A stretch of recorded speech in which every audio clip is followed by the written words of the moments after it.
नमस्कार, मी प्रतीक्षा, DNA मराठीमध्ये आपलं स्वागत। मी दोन विषयावर आज बोलणार आहे।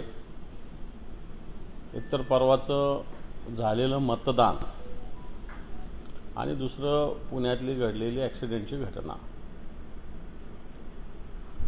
परवा जे लोकसभेचं मतदान मुंबई आणि मुंबई परिसरात झालं, त्याच्यामध्ये ज्या पद्धतीनं मतदानाची टक्केवारी कमी झाली, मतदान केंद्रावरचा अनागोंदीपणा,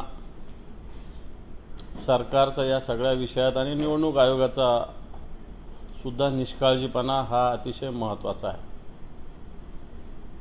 टेम्परेचर 40 असताना ज्या पद्धतीनं वेगवेगळ्या सोयी सवलती, मग पिण्याच्या पाण्याचा असेल, मंडप असेल, त्याच्यानंतर मोबाईल आतमध्ये घेऊन जाण्याचा मुद्दा असेल, हे सगळे विषय असेल तर सरकारचं कमालीचं दुर्लक्ष या विषयाकडे झालेलं दिसतं।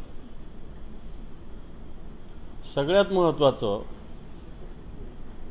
या सगळ्या याच्यात खोलवर गेलं तर याच्यात निश्चित फार मोठं षडयंत्र आहे, ते सुस्पष्ट होतंय। आपण जर मागे गेलो तर आता जे यश चोक्कलिंगम हे निवडणूक आयुक्त आहे महाराष्ट्राचे,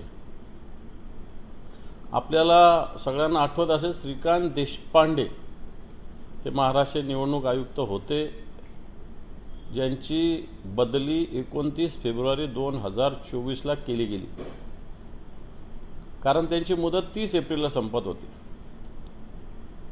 जर 29 फेब्रुवारीला त्यांची ऐन निवडणुकीची आचारसंहिता 16 मार्चला लागली आणि त्याच्या आधी श्रीकांत देशपांडेंची बदली झाली, याचा अर्थ निवडणूक आयुक्त आपल्या मर्जीतला किंवा अशाच पद्धतीनं बेपर्वाईनं वागणारा, सत्ताधाऱ्यांना मदत करणारा पाहिजे होता का? हा याच्यात उद्देश होता का? हा माझा याच्यामधला एक संशयाचा एक प्रश्न आहे। तुम्हाला आश्चर्य वाटेल, अनेक ठिकाणी पैसे वाटपाच्या घटना सत्ताधारी पक्षाकडून, विशेषतः भारतीय जनता पार्टीकडून मोठ्या प्रमाणावर होत होत्या।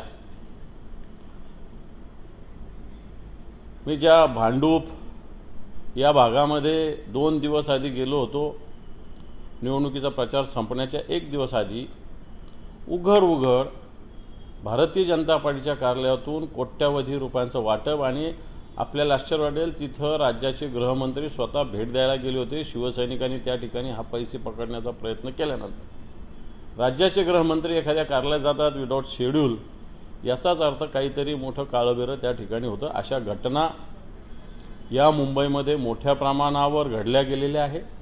भारतीय जनता पार्टी आणि जे आमच्यातले गेलेले गद्दार लोक आहे, यांच्या उमेदवारांनी मोठ्या प्रमाणावर हा प्रकार केलेला आहे।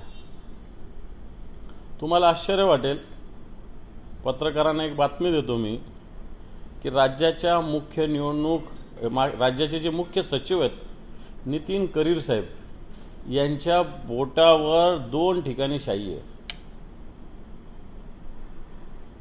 एक खरं तर शाई ही डाव्या हाताच्या या बोटावर लावली जात असते, पण त्यांच्या मधल्या बोटावर सुद्धा आहे आणि दुसऱ्या बोटावर सुद्धा आहे। त्यांनी मलबार हिल भागामध्ये मतदान केलं आहे आणि त्यांच्या दोन्ही बोटावर शाई आहे। जर राज्याच्या मुख्य सचिवाच्या 2 बोटावर मतदान केंद्रातले अधिकारी शाई लावतात तर सर्वसामान्य माणसाच्या विषयी ते काय करू शकतात, याचा अंदाज आपण करावा।